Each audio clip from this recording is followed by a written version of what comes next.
ராசிக்கு உயர்வு, கும்பராசிக்கு அமைதி, மீன ராசிக்கு புகழ். தொடர்ந்து நம்ம விரதங்கள் ஒவ்வொருவரையும் அமர வைத்து அவர்கள் காலிலே மஞ்சள்.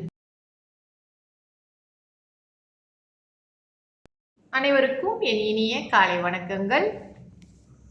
இன்று இஷ்ட தெய்வ வழிபாட்டிற்கு சிறந்த நாள். இன்றைய பஞ்சாங்கம் பார்ப்போம். இன்றைய தேதி 28ஆம் தேதி 3ஆம் மாதம் 2026 சனிக்கிழமை, தமிழ் மாதம் பங்குனி. இன்றைய சூரிய உதயம் 7:18க்கு, சூரிய அஸ்தமனம் 7:18க்கு. இன்றைய திதி வளர்பிறை தசமி, முடியும் நேரம் காலை 11:06க்கு. அதன் பிறகு ஏகாதசி ஆரம்பமாகும். இன்றைய நட்சத்திரம் பூசம். பூசம் நட்சத்திரம் முடியும் நேரம் இன்று மாலை 5:20க்கு. அதன் பிறகு ஆயில்யம் ஆரம்பமாகும்.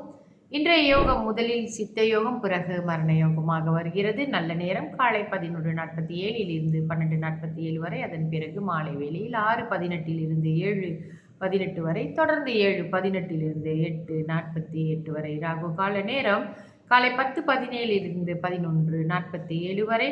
யமகண்ட நேரம் மதியம் 2:48 இருந்து 4:18 வரை. கூலிகன் காலை 7:17 இருந்து 8:47 வரை. சந்திராஸ்தம ராசி தனுசு ராசி அன்பர்களுக்கு இன்று சந்திராஸ்தமம். இவர்களுக்கு நாளை மாலை 5:08க்கு சந்திராஸ்தமம் முடிவடையும்.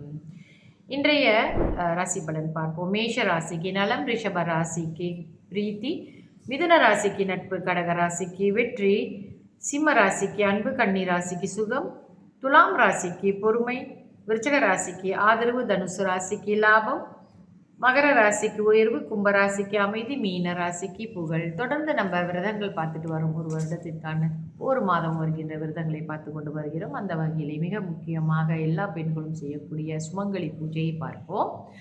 எந்த கடவுளுக்கு செய்ய வேண்டும் அப்படின்னு பார்த்தாக்கா, ஒவ்வொரு குடும்பத்திலும் குலதெய்வம் இருப்பது போல பெண் தெய்வம் என்று ஒரு கடவுளும் இருக்கும். அந்த பெண் தெய்வத்தையும் சுமங்கலியாக இறந்து போன நமது மூதாதையர்கள் யாரோ இருக்கிறாங்கன்னா அவங்கள வேண்டிக் கொண்டு செய்வதுதான் சுமங்கலி பூஜை.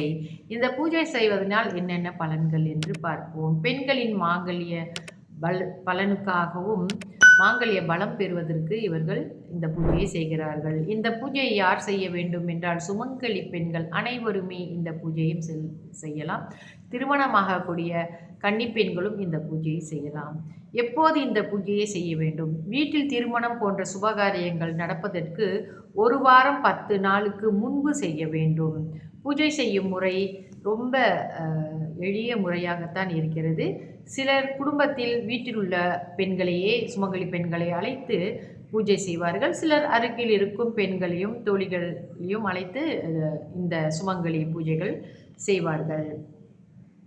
இறந்து போன மூதாதையர்கள் இந்த பெண்களின் ரூபத்தில் வந்து நமக்கு அருள் பாலிப்பதான ஐதீகம்.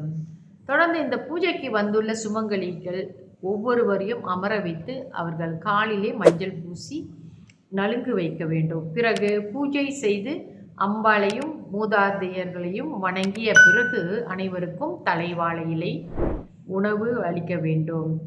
தலைவாழை இலை போட்டு அவர்களுக்கு உணவு அளிக்க வேண்டும்.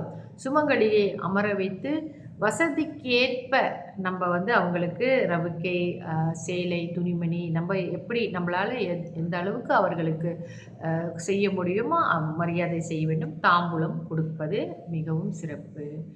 இதுதான் சுமங்கலி பூஜை. மிக சுலபமான முறையில் செய்யணும். நம்ம பெண்கள், திருமணமான பெண்கள், திருமணம் நிச்சயிக்கப்பட்டு திருமணம் ஆகக்கூடிய பெண்களும் இதை செய்யலாம்.